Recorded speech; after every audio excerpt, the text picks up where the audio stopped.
آپ روزانہ واک کرتے ہیں، ایک ہی ردم سے واک کر کر کے تھک گئے، اب آپ کو لگتا ہے یار کہ میری باڈی اتنی یوز ٹو ہو گئی ہے کہ مجھے شاید واک سے کوئی فائدہ نہیں مل رہا، میں واک بھی روزانہ کرتا ہوں لیکن بلڈ پریشر، شوگر، ہارٹ کا مسئلہ وہیں کا وہیں ہے۔ حقیقت یہ ہے کہ جب ہم روٹین سے ایک جیسی ایکٹیویٹی کرتے ہیں تو ہمارا برین جو ہے اس کو سمجھتے ہیں اس کی تو روٹین کی عادت ہے، اس میں چینجز لانے کی ضرورت ہے۔ تو لہٰذا نمبر 1 آپ نے انٹرول واک ٹریننگ یا جیپنیز پاور واک کے بارے میں سیکھ لیا۔ اس کے علاوہ میں چند ایسے حیرت انگیز آپ کو آئیڈیاز دوں گا، اگر آپ ڈیلی لائف کے اندر شامل کر لیں گے، واک کے دوران کریں گے تو آپ کو لگے یار ہمارا زبردست فائدہ ہو رہا ہے، ہماری شوگر نیچے آ رہی ہے، بلڈ پریشر نیچے آ رہا ہے، ہمارے ہارٹ کی ہیلتھ بہتر ہو رہی ہے، ہماری ٹانگیں مضبوط ہو رہی ہے، ہمارے بازو مضبوط ہو رہے ہیں۔ دیکھیے چند بیسک ٹپس ہیں، آپ واک کر رہے ہیں روٹین سے، آپ واک کرتے رہے، نارمل طریقے سے وارم اپ ہو گئے ہیں، اس کے بعد آپ تیز تیز واک کریں۔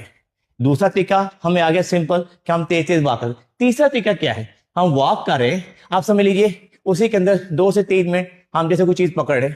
سمپل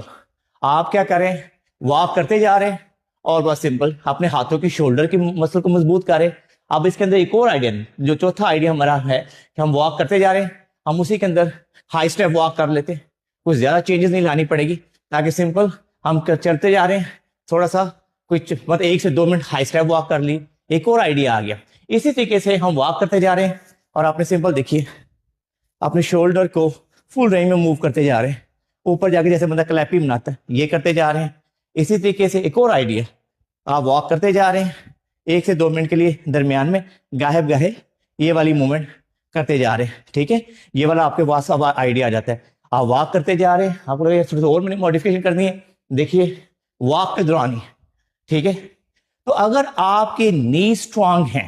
آپ کو نی کا آرتھرائٹس نہیں ہے، تو پھر تھوڑا سا ایک اور چیز ہے کہ آپ ینگ ہیں، آپ کہتے ہیں میں بڑے سے واک کروں، مجھے کوئی مسئلہ نہیں ہے، آپ نے واک کی، اس کے بعد ہلکی ہلکی